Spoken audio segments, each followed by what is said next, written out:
So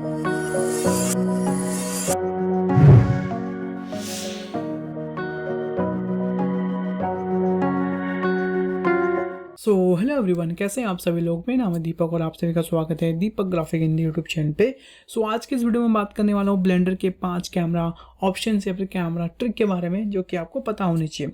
alright, but video शुरू करने से पहले गाइस मैं आपको बोलना चाहता हूँ, आप में से कोई भी अगर ये वीडियो देख रहा है कुछ भी कमेंट कर सकता है, हेलो हाय, या फिर आपको वीडियो अच्छा लगा हो, या फिर आप वीडियो के बारे में कुछ पूछना चाहते हैं, या फिर अपनी कुछ क्वेरीज हैं, मुझे नहीं पता, बस इस पर कमेंट करो। एटलीस्ट 100 कमेंट मुझे इसके नीचे चाहिए एंड कम से कम 500 लाइक तो मुझे इस पे चाहिए। मुझे नहीं पता आप आ रहे हैं, वीडियो को लाइक करें एंड डेफिनेटली आपको वीडियो पसंद आएगी क्योंकि मैं इसमें कुछ ऐसी टिप्स एंड ट्रिक बताऊंगा जो आप लोग मुझे क्वेश्चंस पूछते रहते हैं। तो चलिए शुरू करते हैं आज का वीडियो। तो अभी आप मेरे स्क्रीन पर देख सकते हैं कि मेरे पास एक काफ़ी खूबसूरत सीन है जिसमें आप देख सकते हैं कि पीछे हमारा डेप्थ ऑफ फील्ड बहुत अच्छे से दिख रहा है। ऑलराइट, एंड यहाँ पर अगर मैं हल्का सा कैमरा व्यू से बाहर आऊँ तो यहाँ देख सकते हैं एक छोटा सा सीन है जो कि काफ़ी सुंदर लग रहा है अगर आप ध्यान से देखेंगे। ऑलराइट, बहुत अच्छे से लाइट आ रही है बाहर से।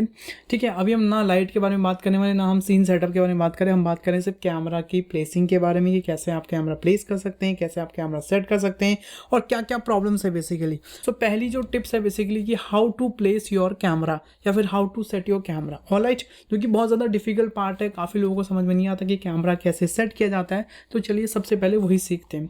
सो फिलहाल मैं क्या करता हूँ, साइड में यहाँ पे आपको सिखाता हूँ कि कैसे हम कैमरा को प्लेस कर सकते हैं। तो आप सभी को पता ही है कि हम कैमरा ऐड करने के लिए प्रेस करते हैं शिफ्ट ए। जैसे हम शिफ्ट ए प्रेस करेंगे, यहाँ पे हम कैमरा पे क्लिक करेंगे तो हमारे सीन में कैमरा आ जाता है। ऑलराइट, जैसे आप कैमरा लेके आते हो तो यहाँ पे आपके पास कैमरा प्रॉपर्टीज आ जाती है जिनके बारे में हम बाद में भी बात करेंगे। पहले हम बात करते हैं कि कैमरा को कैसे प्लेस करते हैं।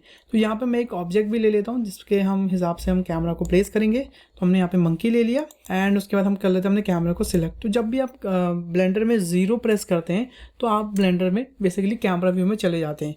बट क्या हो अगर आपके सीन में 2 कैमरा हो, जैसे कि अभी आप देख सकते हैं इसी सीन में 2 कैमरा है। जैसे मैं 0 प्रेस कर रहा हूँ अभी मेरे वो डिफ़ॉल्ट वाले व्यू में जा रहा है जो मैंने ऑलरेडी पहले से यहाँ पे बना के रखा हुआ है।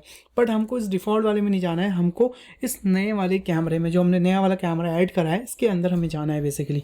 तो उसके लिए आप प्रेस करेंगे कंट्रोल और 0। जैसे आप कंट्रोल और 0 प्रेस करेंगे तो जो भी आपका एक्टिव कैमरा होता है बेसिकली वो आपका वहाँ पे एक्टिव हो जाता है। नॉर्मल 0 प्रेस करते हैं तो आप डायरेक्टली एक डिफ़ॉल्ट कैमरे पे जाते हैं जो आपका पहले से सेट होता है या सबसे फर्स्ट जो कैमरा सेट होता है। अगर आप कंट्रोल और 0 के साथ प्रेस करते हो तो आपका जो भी एक्टिव कैमरा मतलब जो भी आपका सिलेक्टेड कैमरा रहता है उस पर उसके अंदर आप जा सकते हैं। ऑलराइट, आप देखिए जैसे मैं इसमें जूम आउट करूँगा तो आप देख सकते हैं कि कैमरा भी पूरा जूम आउट हो रहा है। मैं चाहता हूँ कि कैमरा का जो हमारा पोजीशन है वो वहीं पर है, पर जो हमारा ऑब्जेक्ट है इस कैमरे के अंदर आ जाए क्योंकि अभी हमारा ऑब्जेक्ट कैमरे से बहुत बड़ा है। ऑलराइट, तो उसके लिए हम क्या करेंगे, एन प्रेस करेंगे अपने कीबोर्ड में और हम जाएंगे यहाँ पे अपने व्यू वाले ऑप्शन पे और यहाँ पे हम क्लिक कर देंगे कैमरा टू व्यू वाला जो ऑप्शन है इसको अनचेक। इसका मतलब है कि हमने जो कैमरा है उसको ऑन कर लिया या फिर उसको हमने बेसिकली इनेबल कर लिया। अब हम कैमरा के अंदर चीज़ों को मूव कर सकते हैं। तो मैं इसे स्क्रॉल डाउन करूँगा और आप देखिए जैसे मैं स्क्रॉल डाउन कर रहा हूँ तो हमारे को जो हमारा ऑब्जेक्ट है वो यहाँ पे दिखने लग गया है। अब क्या है कि यहाँ पे आपने देखा होगा हमारा कैमरा भी वहीं पे था, हमारा ऑब्जेक्ट भी वहीं पे था, इसलिए हमारा आसानी से कैमरा हमारे ऑब्जेक्ट के अंदर आ गया। बट अगर क्या हो, मैं अभी और कैमरा के व्यू से बाहर जाता हूँ। ओके, बट अगर क्या हो, मान लीजिए कि मैंने यहाँ पे इसी ऑब्जेक्ट को डुप्लीकेट किया है। अब मैं चाहता हूँ कि जिस व्यू में मैं यहाँ पे मैं हूँ यही व्यू मेरा कैमरा व्यू सेट हो जाए। मैं फिर से रिपीट करता हूँ, हो सकता है आपको समझ में नहीं आया हो कि जिस भी व्यू में मैं यहाँ पे हूँ, जिस व्यू में इसको देख रहा हूँ, इसी व्यू में अगर मैं इस कैमरे को सेट करना चाहता हूँ तो मैं कैसे कर सकता हूँ। क्योंकि अगर मैं 0 प्रेस करता हूँ तो फिर से मैं उसी सिलेक्टेड कैमरे में चले गया हूँ जो मैंने पहले से सेट किया हुआ है। बट मुझे ये जो व्यू है, मान लो मुझे इस व्यू में यहाँ पे कैमरा एंगल चाहिए तो मैं कैसे इसको बना सकता हूँ। तो सबसे आसान तरीका है कैमरा सेट करने का, जो कि इसका पहला टॉपिक है हमारा कि how to place your camera. अगर आपको अपने व्यू को as a camera view set करना है तो आप प्रेस कर सकते हैं कंट्रोल ऑल्ट 0 और जैसे ही आप कंट्रोल ऑल्ट 0 प्रेस करेंगे तो जिस भी व्यू में आप होंगे वही आपका एज अ कैमरा व्यू बन जाएगा, मतलब वहीं उसी के अकॉर्डिंग आपका कैमरा सेट हो जाएगा बेसिकली। ऑलराइट, अब आप इसको मूव कर सकते हैं। आप देख सकते हैं आपके दोनों ऑब्जेक्ट इसी कैमरे के अंदर आ रहे हैं। ऑलराइट, पहला जो हमारा ऑप्शन है कि कैसे हम कैमरा सेट कर सकते हो, तो ये एक तरीका है कैमरे को सेट करने का। जिस भी व्यू में आप हैं, अगर आपको उसी व्यू में कैमरा चाहिए तो ऑल्ट कंट्रोल 0 आप प्रेस करेंगे तो आप उसी व्यू में आपका जो कैमरा है ऑटोमेटिक सेट हो जाएगा। अगर आपको कैमरा व्यू में जाना है तो आप 0 प्रेस कर सकते हैं, अगर कैमरा व्यू से बाहर आना तब भी आप 0 प्रेस कर सकते हैं। अगर आपके सीन में 2 कैमरे हैं तो आप पहले उस कैमरे को सिलेक्ट कर लें जिस कैमरे के अंदर आपको जाना है, उसके बाद उसको सिलेक्ट करने के बाद आप कंट्रोल 0 सिलेक्ट करेंगे तो आप उस कैमरे के अंदर आ जाएंगे। ऑलराइट, तो पहला क्वेश्चन हमारे यहाँ पे क्लियर हुआ। नेक्स्ट बात करते हैं हमारा कि कैसे हाउ टू चेंज एंगल। ठीक है। अब यहाँ पे मैं बात कर रहा हूँ हाउ टू चेंज एंगल, मतलब एंगल मतलब यहाँ पे कुछ भी हो सकता है। ओके, कभी कभी क्या होता है ना, देखिए मान लो मेरे को यहाँ पे एंगल चेंज करना है, मैं उसको एंगल चेंज करने जा रहा हूँ, ये देखिए हमारा एंगल अच्छे से चेंज नहीं हो पा रहा है। मैं चाह रहा हूँ यार ये ऑब्जेक्ट किसी के आसपास ही रहे, पर ये सही से हो नहीं पा रहा है। ठीक है, आपके साथ भी दिक्कत होती होगी, आप जैसे ही कैमरे के अंदर ऑब्जेक्ट घुमाते होंगे तो ऑब्जेक्ट बहुत ज़्यादा बाहर निकल जाता होगा या फिर कहीं कुछ और हो जाता होगा। तो कैसे हम इसे कर सकते हैं? ठीक है, तो यहाँ पे आपको एक सेटिंग करने की ज़रूरत है, जो कि मोस्टली आपको कर लेनी चाहिए अगर आप ब्लेंडर को डेली बेस में यूज़ करते हैं। वो सेटिंग क्या है वो आपको बता दूँ। आपको जाना अपनी एडिट, प्रेफरेंस, एंड प्रेफरेंस में जाने के बाद यहाँ पे आपको एक सेटिंग मिलेगी, एक सेकेंड, हाँ, यहाँ पे आपको एक सेटिंग मिलेगी नेविगेशन के अंदर जाके, कि ऑर्बिट अराउंड दी सिलेक्शन। ठीक है, इसको आप एक बार चेक कर ले। ऑर्बिट अराउंड दी सिलेक्शन का मतलब ये होता है कि जिस भी ऑब्जेक्ट को आपने सिलेक्ट किया होता है, अगर उस पर आप क्लिक करेंगे तो उसी के आसपास आप घूमेंगे बेसिकली। ऑलराइट, तो अभी आप देख सकते हैं कि हमने सिर्फ कैमरा सिलेक्ट कर रखा है, तो हम अभी कैमरा के हिसाब से चीज़ें कर रहे हैं। अगर हम चाहते हैं कि हम जो अपना एंगल चाहते हैं उन इस ऑब्जेक्ट के हिसाब से चाहते हैं, जो ऑब्जेक्ट हमारे सीन में ऑलरेडी एग्जिस्ट करते हैं, तो उसको हम सिलेक्ट करेंगे। आप देखिए कैमरा हमारा इसी के अकॉर्डिंग चल रहा है, समझ रहे हैं? तो ये होता है हमारा orbit according to basically selection. तो आप देख सकते हैं आराम से वहाँ पे अपना एंगल सेट कर सकते हैं। ठीक है, अब ये तो हम विजुअली एंगल सेट कर रहे हैं, बट अगर मैं बोलूँ आपको नहीं जी आपको फ्रंट व्यू से 90 डिग्री या फिर 80 डिग्री कैमरा सेट करना है, तब आप कैसे कर सकते हैं? आपको कुछ नहीं करना, आपको कैमरा व्यू से बाहर आना है। एंड एक चीज़ और गाइस, अभी आप देखेंगे जैसे आप कैमरा व्यू से बाहर आने की कोशिश करेंगे तो ये ऐसा अगर आप घुमाएंगे तो आप देखेंगे कि आपका ये कैमरा का जो सीन है वो मूव हो रहा है। तो अगर आपको कैमरा व्यू से बाहर आना है, या तो आप 0 प्रेस करें तब आप कैमरा व्यू से बाहर आ सकते हैं, या फिर एक बार आप इस कैमरा को लॉक कर दें, तो अगर आप हल्का सा मूव करेंगे तो ऑटोमेटिक आप कैमरा एंगल से बाहर आ जाएंगे। राइट, अब मैं यहाँ पे लेफ्ट व्यू में जाता हूँ और ये देखिए ये मेरा कैमरा है। अब यहाँ पे क्या है कि मेरे को इस कैमरा को 90 डिग्री या फिर 80 डिग्री सेट करना है एंगल वाइज। तो हम क्या करेंगे, अपनी आइटम सेक्शन में जाएंगे और यहाँ पे आप देख सकते हैं यहाँ पे इसका रोटेशन की एंगल आ रही है। सबसे पहले अगर आपकी किसी भी उसमें 0.333 या 0.11 आ रहा है तो उसको आप डायरेक्टली 0 ही कर दें, बिकॉज उसको प्रिसाइजली 0 रखेंगे तो आपका आधा प्रॉब्लम वहीं पर सॉल्व हो जाएगा। अब आप देख सकते हैं कि एक्स पे हमारा 71 है और जेड पे हमारा 45 है। तो हम चाहते हैं कि जेड एंगल पे हमारा ये कम से कम 80 डिग्री हो जाए। जैसे मैं 80 डिग्री करूँगा तो देखिए 80 डिग्री इधर को घूम गया है। ठीक है, अगर अब मैं कैमरा व्यू में जाता हूँ, आप देखिए 80 डिग्री इधर को घूमा है। हम चाहते हैं इसको -80 डिग्री हो, तो -80 डिग्री करूँगा तो -80 डिग्री इधर को घूम जाएगा। तो आप यहाँ से डायरेक्टली एंगल सेट कर सकते हैं। जैसे 50 डिग्री में सही बैठ रहा है, या फिर आई थिंक ये 40 डिग्री में सही बैठेगा, नो 45 में ही सही बैठेगा। तो 45 में एकदम सेंटर्ड ये यहाँ पे हो चुका है। ऑलराइट, तो ऐसे आप अपना एंगल सेट कर सकते हैं। ठीक है, या तो आप डायरेक्टली ऑब्जेक्ट को सिलेक्ट करके अपने कैमरे को मूव कर सकते हैं, या फिर आप ऐसे करके एंगल सेट कर सकते हैं। ऑलराइट, सो हमारी दो चीज़ें यहाँ पे क्लियर होगी, how to place your camera and how to set your angles. अब हम बात करते हैं कि how to set the depth of field. Alright, बहुत क्रूशियल क्वेश्चन है कि डेप्थ ऑफ फील्ड को कैसे सेट करते हैं। सबसे पहले समझते हैं कि डेप्थ ऑफ फील्ड होता क्या है। देखो, डेप्थ ऑफ फील्ड मतलब होता है किसी भी ऑब्जेक्ट की कैमरा से कितनी दूरी है और कौन सा ऑब्जेक्ट हमारा फोकस में होना चाहिए, तो उसे हम कहते हैं डेप्थ ऑफ फील्ड। अब देखिए मैं आपको उसका एक एग्जांपल देता हूँ। फॉर एग्जांपल मान लीजिए मैं कैमरा से थोड़ा बाहर आता हूँ और इस ऑब्जेक्ट को मैं मूव करता हूँ, इसी में इस ऑब्जेक्ट को मैं कैमरे से थोड़ा दूर रख देता हूँ। फॉर एग्जाम्पल मैंने इसे हल्का सा दूर रखा इधर की साइड, और ये वाला मैं थोड़ा कैमरा के पास ले आता हूँ। ऑलराइट, ठीक है, आई थिंक इतना ठीक है। और मैं कैमरा में जाके थोड़ा इनको ऐसे कर लेता हूँ, ये ठीक है, कूल। अब मैं क्या करता हूँ, अपने मटेरियल विद प्रीव्यू में आता हूँ ताकि हम देख सकें, या फिर हम रेंडर व्यू में भी आ सकते हैं डायरेक्टली, कोई दिक्कत नहीं है। यहाँ पर हम देख सकते हैं, मैं इसमें कुछ कलर कर देता हूँ, डिफरेंट कलर, ताकि हम लोग देख पाएँ, आइडेंटिफाई कर पाएँ कि कौन सा ब्लर हुआ है और कौन सा नहीं हुआ है। जैसे इसमें मैं कर देता हूँ ग्रीन थोड़ा सा, और इसको हम कर देते हैं रेड। ठीक है, और दोनों को मैं स्मूथ कर देता हूँ ताकि हमें अच्छे से ऑब्जेक्ट दिखे। इसको भी स्मूथ कर लेता हूँ, उसको भी स्मूथ कर लेता हूँ, और राइट क्लिक करके भी इन दोनों को मैं स्मूथ कर लेता हूँ। ठीक है, अभी चीज़ें सही लग रही हैं। अब देखिए मैं कैमरा को सिलेक्ट करता हूँ। कैमरा को सिलेक्ट करने के बाद मैं जाता हूँ अपने कैमरे में हल्का सा स्क्रॉल करूँगा तो यहाँ पे एक ऑप्शन मिलेगा डेप्थ ऑफ फील्ड। इसकी जो शॉर्ट फॉर्म होती है DOF बेसिकली। जैसे आप इसको चेक करेंगे तो आप देख सकते हैं अभी ज़्यादा कुछ इसमें चेंजेस नहीं होते। बट अगर मैं जैसे ही यहाँ पे एक ऑप्शन आता है फोकस ऑब्जेक्ट, अगर इस यहाँ पर जाके मैं इस ऑब्जेक्ट को एज अ फोकस ऑब्जेक्ट ले लूँ तो हमारा जो पीछे वाला ऑब्जेक्ट है हल्का सा ब्लर हो जाता है। ठीक है, आई नो दैट अभी भी इतना कुछ फ़र्क नहीं दिख रहा होगा, पर देखिए जैसे ही मैं थोड़ा सा भी इसको कम ज़्यादा करूँगा तो आप अभी फ़र्क देख पाएंगे। ये देखिए अब हमारा जो पीछे वाला ऑब्जेक्ट है वो बिल्कुल ब्लर हो गया है, आप देख पा रहे होंगे। ठीक है ना, तो बेसिकली क्या है कि अब मान लीजिए मैं इसको थोड़ा सा बढ़ाता हूँ, जैसे जैसे उसको बढ़ाऊँगा हमारे पीछे वाला ऑब्जेक्ट ब्लर कम होते जाएगा। अभी क्या है कि डिस्टेंस बहुत कम है। अगर मैं एक काम करता हूँ, उसको थोड़ा कैमरे के और पास ले आता हूँ, फॉर एग्जांपल इसको मैं कैमरे के यहाँ ले आता हूँ, थोड़ा दूर रखते हैं। अब ठीक है। तो देखिए जैसे ही मैं इसको कैमरे के पास लेके आया, ऑटोमेटिक वो उतना ज़्यादा ब्लर हो गया हमारे पीछे वाला ऑब्जेक्ट, देख पा रहे होंगे आप। अब मैं देखिए जैसे ही कैमरा को सिलेक्ट करता हूँ, अगर मैं बिल्कुल इसे 1 कर दूंगा तो आप देखिए पीछे वाला ऑब्जेक्ट बिल्कुल एकदम ब्लर हो चुका है। और थोड़ा सा अगर मैं इसको इंक्रीज़ करूँगा तो देखिए हल्का हल्का ब्लर वहाँ पे कम होते जा रहा है। अगर एकदम करूँगा तो एकदम शार्प हो जाएगा बेसिकली, ठीक है। तो बेसिकली डेप्थ ऑफ फील्ड क्यों यूज़फुल है मैं आपको ये बताता हूँ। डेप्थ ऑफ फील्ड से एक तो बहुत अच्छा रियलिस्टिक लुक आता है, और एक लाइक जैसे हम DSLR से फ़ोटो क्लिक करते हैं वैसे वाला हम यहाँ पे रेंडर्स निकाल सकते हैं। दूसरा, डेप्थ ऑफ फील्ड हमको हेल्प करता है एज अ विजुअली चीज़ों को देखने के लिए कि कौन सी चीज़ हमारे लिए फोकस में है, कौन सी चीज़ हमारे इंपॉर्टेंट है, और कौन सी चीज़ हमें सिर्फ सीन में रखनी है एज ए कि हाँ वो सीन में एग्जिस्ट तो करती है पर उसका हो मतलब अगर वो साफ नहीं भी दिख रही तो चलेगा। तो बेसिकली डेप्थ ऑफ फील्ड से हम ये चीज़ करते हैं। मान लो हमारे ये जो रेड वाला है ये हमारा मेन प्रोडक्ट है, और जो पीछे ग्रीन वाला है हम चाहते हैं कि यहाँ पर जो नेगेटिव स्पेस है वो ग्रीन वाला फिल कर दे, पर अगर वो ग्रीन वाला हल्का सा ब्लर भी हो जाएगा तो उससे हमें कुछ फ़र्क नहीं पड़ेगा, ठीक है, क्योंकि हमारा जो मेन प्रोडक्ट है वो हमारा रेड वाला है बेसिकली। तो डेप्थ ऑफ फील्ड एक इस टाइप की स्टोरी क्रिएट करता है कि जैसे हाँ पीछे कोई ऑब्जेक्ट है, जैसे वो दिख रहा है, वो धुंधला दिख रहा है पर वो ऑब्जेक्ट है, ताकि वो सीन में एक सीन क्रिएट कर रहा है, एक इन्वायरमेंट क्रिएट कर रहा है बेसिकली।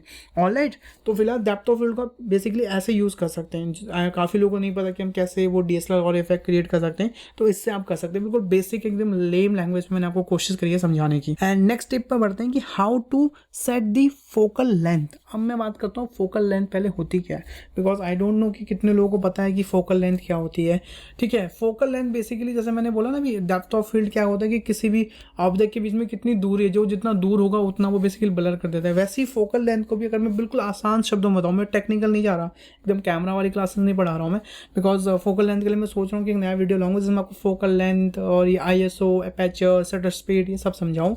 बट पहले हम बात करते हैं सिर्फ खाली नॉर्मल, इसमें हम ब्लेंडर में फोकल लेंथ बेसिकली कैसे डिसाइड करते हैं। फोकल लेंथ बेसिकली होता है कि वो कैमरा और ऑब्जेक्ट के बीच में कितनी दूरी है। अगर वो ज़्यादा दूर होगा तो उसकी फोकल लेंथ ज़्यादा होगी और वो उतना ही ज़्यादा पर्सपेक्टिव दिखेगा। जितना वो पास होगा उतना बेसिकली हमारा जो ऑब्जेक्ट है वो फ्लैट दिखेगा, वो 2D दिखेगा, वो ऑर्थोग्राफिक दिखेगा। ओके, इतना आप बेसिक समझिए। मैं आपको करके दिखाता हूँ। जब तक फील्ड को बंद करते हैं और थोड़ा इसी में जाते हैं 2D व्यू में। अभी आप देख सकते हैं इस कैमरे पर अगर मैं क्लिक करूँगा, और कैमरे पे क्लिक करने के बाद अगर मैं यहाँ पे जाता हूँ तो अभी आप देख सकते हैं इसकी जो बाय डिफ़ॉल्ट फोकल लेंथ है वो हमारी 50 mm है, ठीक है ना। और जो भी थोड़ा फोटोग्राफी से रिलेटेड बंदा है उसको पता होगा कि कितने mm का लेंस है, 50 mm का है, 60 mm का है, तो ये mm बेसिकली उसी के लिए यूज़ हो रहा है अभी। तो देखिए मैं इसको हल्का सा कम करता हूँ। देखो जैसे मैं फोकल लेंथ को कम कर रहा हूँ, हमारा जो ऑब्जेक्ट है ना वो बहुत ज़्यादा एकदम पर्सपेक्टिवली मतलब वो हो रहा है, एकदम पर्सपेक्टिव बना रहा है और बहुत ज़्यादा छोटा हो रहा है, खिंच रहा है, मतलब उसका जो फेस है वो हल्का सा आगे, वो पीछे वाला ऑब्जेक्ट बहुत पीछे को एकदम कोन जैसा बना रहा है। एंड उसी के विपरीत अगर मैं जाऊँ, अगर आगे को आ रहा हूँ, देखिए इतना ज़्यादा फ्लैट हो रहा है, देखो इतना ज़्यादा क्लोज आ रहा है बेसिकली। तो बेसिकली क्या होता है, फोकल लेंथ होता है कि हमारा जो कैमरा है बेसिकली अगर मैं नॉर्मली बताऊं कि कितना दूरी से हम उस कैमरे को उस ऑब्जेक्ट से देख रहे हैं और कितना पास से हम उसको देख रहे हैं। जितना दूरी से देखेंगे उतना ज़्यादा वो पर्सपेक्टिव बनाएंगे, जितना पास देखेंगे उतना ज़्यादा फ्लैट बनाएगा। जैसे कि मान लीजिए अगर मैंने इसकी जो फोकल लेंथ है वो 200 कर दी, अब मैं इसको जूम आउट करता हूँ तो ये देखो हमें काफ़ी ज़्यादा फ्लैट दिख रहा है, राइट, दिख रहा है ना फ्लैट। और इसी के बावजूद अगर मैं इसको थोड़ा कम कर दूँ, उसकी फोकल लेंथ मान लो मैं 25 से 18 कर दूँ और अब मैं इसमें जूम करूँगा तो देखो काफ़ी ज़्यादा पर्सपेक्टिव दिख रहा है। देखो ये देखिए कितना ज़्यादा मतलब वो दिख रहा है। और इसी के साथ अगर मैं इसको कैमरे का भी दिखाऊं, देखो कैमरा कितना ज़्यादा बेसिकली फ्लैट हो चुका है एकदम, ठीक है। अगर मैं फोकल लेंथ बढ़ाऊंगा तो वो कैमरा देखो कितना ज़्यादा बढ़ रहा है। तो बेसिकली यही होता है कि ऑब्जेक्ट और कैमरे के बीच में कितनी ज़्यादा दूरी है, मतलब कितना ज़्यादा हमारा लेंस आगे को खींच रहा है, एक तरीके से आप समझ सकते हैं। ऑलराइट, तो फोकल लेंथ मेरे हिसाब से वैसे तो 50 mm बहुत अच्छी है।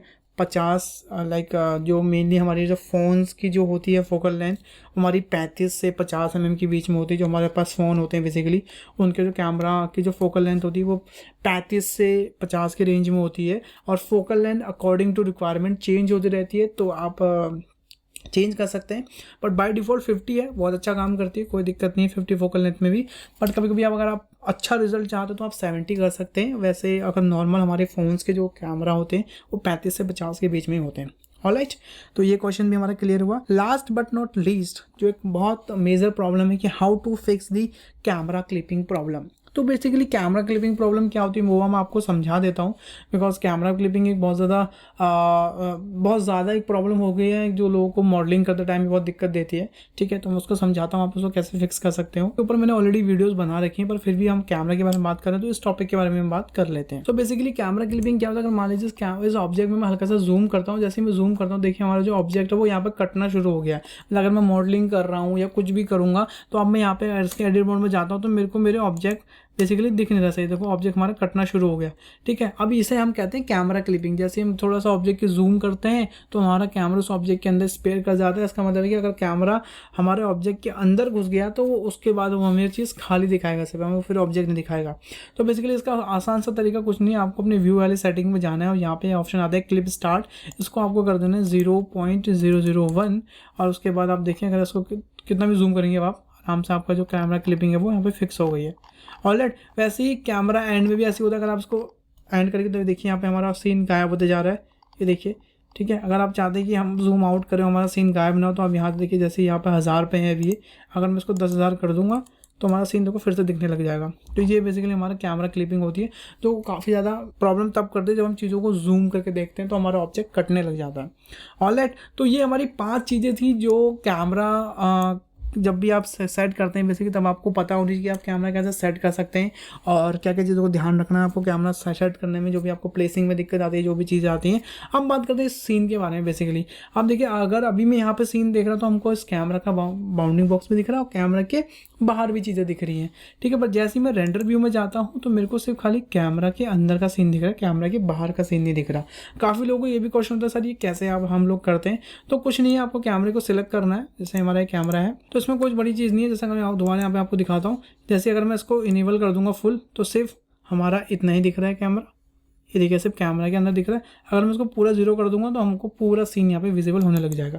तो बेसिकली यही एक ऑप्शन है जो काफ़ी लोग मुझसे पूछते हैं कि इसको हम कैसे दिखाएं सिर्फ कैमरा के अंदर। और दूसरा यहाँ पे हमारा आप देख सकते हैं, अगर मैं रेंडर व्यू में जा रहा हूँ तो यहाँ पे हमारा 0.5 है, फिर भी हमारा जो ये चीज़ है ये हमें दिख रही है क्योंकि यहाँ पे हमने ऑन कर रखा है। यहाँ पे एक ऑप्शन आता है कैमरा बेसिकली रेंडर रीजन का। अगर इस रेंडर रीजन को मैं ऑन ऑफ कर दूँ, देखिए हमारा रेंडर रीजन फिर से ऐसे दिखने लग गया। अगर इस रेंडर रीजन को मैं ऑन कर देता हूँ तो हमको यहाँ पे बेसिकली उतना एरिया दिख रहा है जितना हमें चाहिए। रेंडर रीजन बेसिकली क्या होता है कि हम वहाँ पे फिक्स कर सकते हैं हमें कितना रेंडर फाइनल आउटपुट में चाहिए। ठीक है, अगर मान लो मुझे सिर्फ मैं तो छोटा करता हूँ, सिर्फ इतना ही ऑब्जेक्ट मुझे रेंडर में चाहिए तो अब देखिए सिर्फ इतना ही ऑब्जेक्ट हमें रेंडर में दिखाया। बेसिकली ये ऑप्शन है। ठीक है ना, अभी मैं इसको फिलहाल फुल कर देता हूँ बिकॉज ये ज़रूरी है। हाँ, इतना ठीक है। तो ये कुछ कैमरा के टिप्स एंड ट्रिक्स थी जो आपको बताना ज़रूरी थी और आप लोग काफ़ी टाइम से मेरे पे कैमरा से रिलेटेड क्वेश्चन आ रहे थे। एंड रही बात हमारी फोकल लेंथ, ISO, एपर्चर के बारे में, मैं डेफिनेटली बताऊंगा उसके बारे में भी। बट एक चीज़ का आपको ध्यान रखना है, मुझे कम से कम 500 लाइक चाहिए इसमें और 100 कमेंट चाहिए। आप उसमें कुछ भी कमेंट कर सकते हैं, हेलो सर आप कैसे हो, या फिर आपको वीडियो कैसे लगी उसके बारे में बता सकते हैं। अगर आपका कोई क्वेश्चन है उसके बारे में आप लिख सकते हैं, पर आप कमेंट करके ज़रूर जाएँ। Alright guys, and I hope आपको ये वीडियो पसंद आई होगी। एंड ऐसी ब्लेंडर की टिप्स एंड ट्रिक्स एंड ऐसी ब्लेंडर की वीडियोस जानने के लिए आप मुझे फॉलो कर सकते हैं। तो आप हमारे चैनल को सब्सक्राइब कर सकते हो, आप मुझे इंस्टाग्राम पे फॉलो करें, नीचे डिस्क्रिप्शन में लिंक दिया हुआ है। एंड बहुत जल्दी हम वेबसाइट लॉन्च करने वाले हैं अपनी, तो उसकी अपडेट जानने के लिए आपको सारे अपडेट हम इंस्टाग्राम पे देते हैं, तो वहाँ पे आप देख सकते हैं। एंड ऐसे सपोर्ट और प्यार करते रहें। मिलते हैं नेक्स्ट वीडियो में, तब तक के लिए अपना ध्यान रखिए। Bye bye, take care and stay home guys.